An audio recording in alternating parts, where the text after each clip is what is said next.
BP అంటే 90-60 below అలా ఉండేదాన్ని లో బీపీ అన్నది.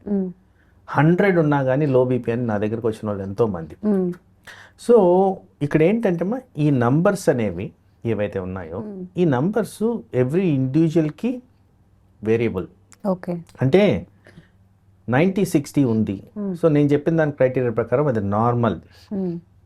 కానీ నాకు కళ్ళు తిరుగుతున్నాయి సార్, ఇది వరకు నాకు 120-80 ఉండేది, ఈ మధ్య కాలంలోనే ఈ 90-60 అయింది, అప్పటి నుంచి నాకు కళ్ళు తిరుగుతున్నాయంటే దానికి నేను ట్రీట్మెంట్ ఇవ్వాలి.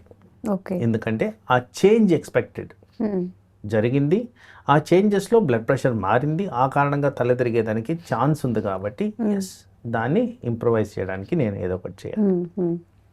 తర్వాత మీరు అంటున్నారు ఆడవాళ్ళల్లో ఎక్కువగా ఇది గమనిస్తుంటారు. దానికి డైరెక్ట్ కోరిలేషన్ ఉండేది, ఆడవాళ్ళు చాలా తక్కువ వాటర్ తీసుకుంటారు. బ్లడ్ ప్రెషర్ అనేది లిక్విడ్ ద్వారా మెయింటైన్ అవుద్ది. బ్లడ్లో ఉన్న ప్రెషర్ వాటర్ సప్లై లాగా బ్లడ్ సప్లై ద్వారా మెయింటైన్ అవుతుంది. ఎప్పుడైతే మీరు తక్కువ వాటర్ తీసుకుంటారో ఆబ్వియస్లీ బాడీలో మార్పులు అనేవి ఉంటాయి, వాల్యూమ్ అనేది చేంజెస్ అవుతాయి. వాల్యూమ్ తగ్గినప్పుడు ప్రెషర్ కూడా తగ్గేదానికి ఛాన్స్ ఉంది. అంటే అది ఒక రీజన్ ఎందుకు అయి ఉండొచ్చు అని.